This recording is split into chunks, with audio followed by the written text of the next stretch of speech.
Yo, what's going on there, guys? It's your boy Ben Gregson here, and today I'm going to be continuing or restarting the Deck Doctor series on my channel.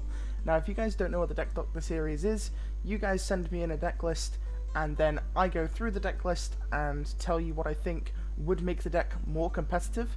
And today we have on Trent's Darklord list. Now, Darklord is a deck I played a long time ago, and there's definitely a few criticisms I can give to this deck list, and I'll go over what I would change, why I would change it, and then we'll do a few test hands afterwards.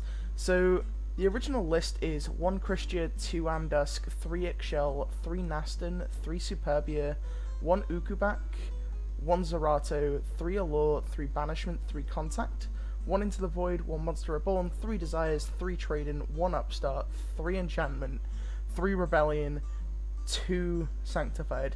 The extra deck's completely fine. We'll ignore the extra deck. The extra deck's perfect, right? The thing about the main deck is we are playing way too many trap cards for Darklord in general.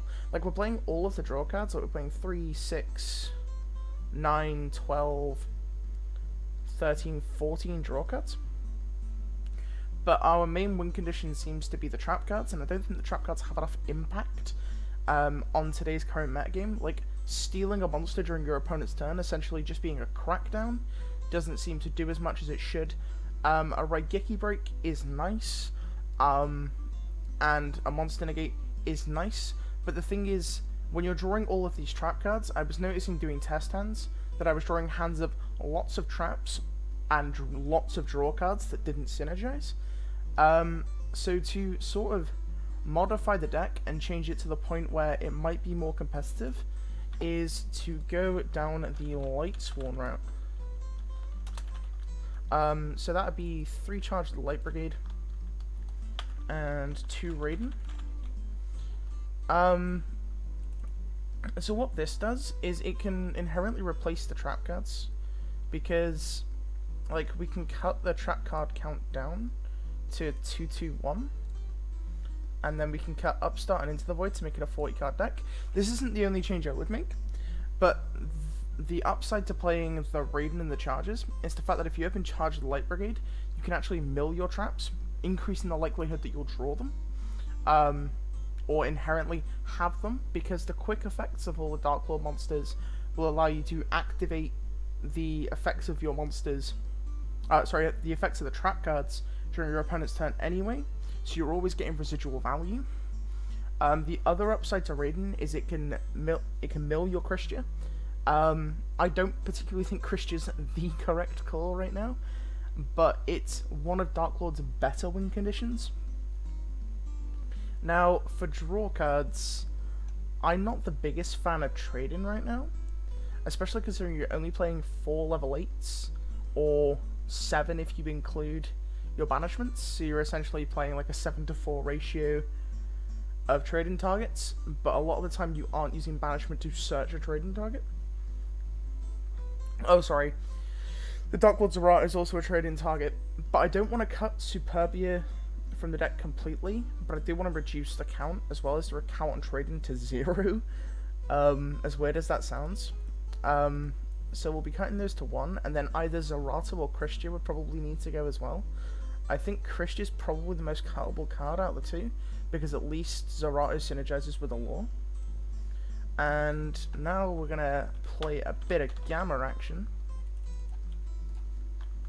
because the deck is super weak to hand traps, and also we need some form of interaction when we're going second, because otherwise we're just going to lose.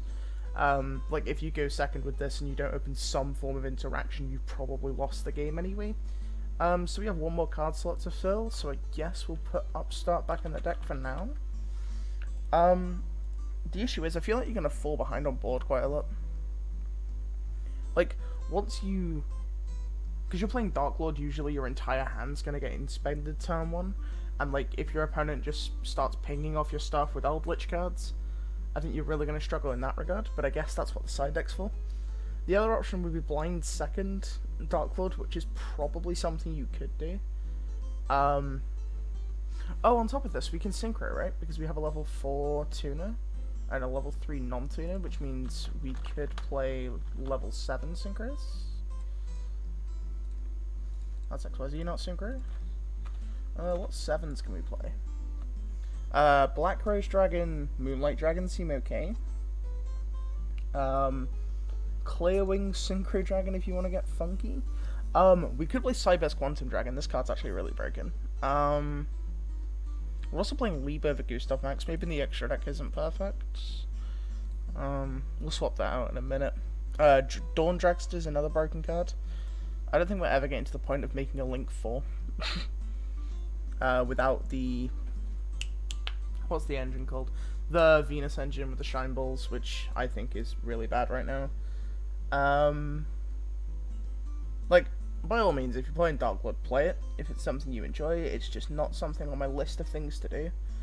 Could also play Riser Dragon. We can also play Wind Pegasus Agnister or Yazi. See, this makes me want to play Blind Second, because we have access to Yazi, but maybe that's something else to consider along the lines. We also want to be playing Gustav over the over that thing, so we can just do the one-shot combo with Leap. Do I dare hop into a singles game, or do I just go into test hands? Let's go into test hands. Maybe I'll play a game with it towards the end of the episode. So, our hand looks really bad, right? But we have access to Raiden and Desires. We're probably just going to Desires first. Get this out of the way, see what we draw. So the Banishes don't look too bad. In fact, they look completely fine. We drew Starter Cards. It's pretty good. So we'll normal the Raiden. Raiden's going to mill too. And there's Banishment. Okay, so we're playing Yu-Gi-Oh! Now. Nastin effect, discard. Amdusk, an enchantment to summon itself. And then we can contact to shuffle, or to summon back our Amdusk. And then use both Amdusk and Nastin, both targeting Banishment. So essentially they both copy the same